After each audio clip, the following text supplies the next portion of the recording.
Police commissioner Surat શહેર સંયુક્ત police commissioner traffic crime અને નાયબ પોલીસ કમિશનર ટ્રાફિકના માર્ગદર્શન અને સૂચના હેઠળ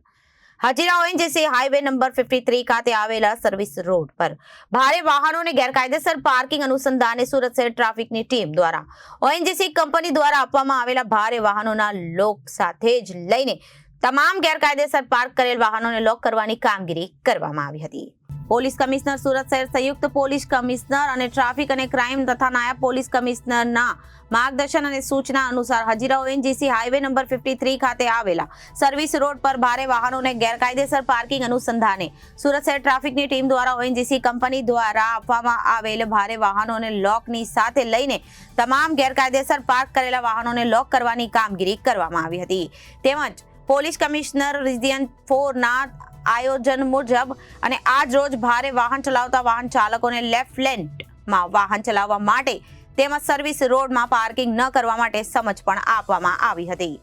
સુરત શહેરમાંથી પસાર થનાર Bhatia Hazira national highway number 53 ઉપર હેવી વ્હીકલો દ્વારા નો પાર્કિંગ ઝોનમાં વાહન પાર્ક કરવાની જે સમસ્યા છે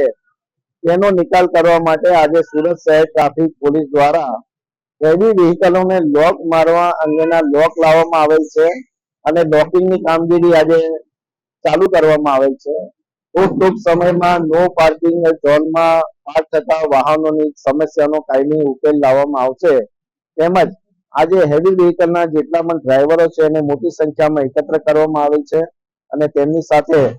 નો પાર્કિંગ ઝોનમાં પોતાના વાહનો પાર્ક નહીં કરવા અને જો પાર્ક કરવામાં આવશે તો સમાધાન શુલ્ક વસૂલ કરવામાં આવશે એ અંગેની વિસ્તૃત જાણકારી આપવામાં આવી છે। Reporter Arvind Rathod, Janadesh news, Surat.